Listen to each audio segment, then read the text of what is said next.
Hello friends, आज आम देखा सीएट लिमिटेड रो स्टॉक एनालिसिस। ए स्टॉकटा को मो स्कानर रखी। यहाँ आग को बहुत भल मूवमेंट दब जहाँ मुझे भावुँ।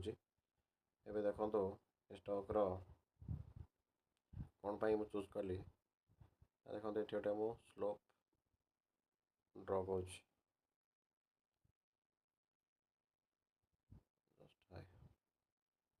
कर ये स्लोपटा को एंगुलर रेजिस्टेंस को ये ब्रेक कला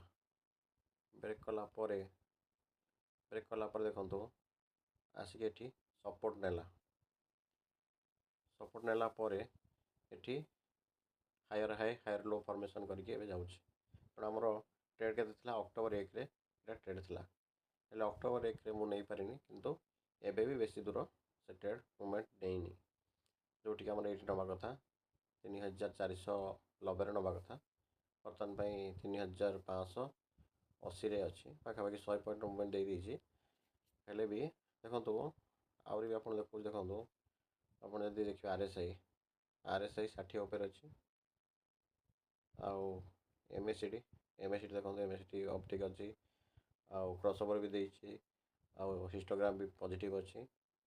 और यदि एडीएक्स देखिए एडीएक्स देखो एडीएक्स अच्छी 25 उपर आ प्लस डीटा उपर अच्छी माइनस डी तले अच्छी।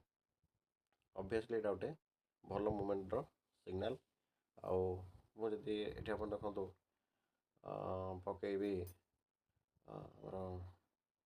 फिबोनाची रिट्रेसमेंट पकईबी केते जीव बोली आम आशा करिया। देखो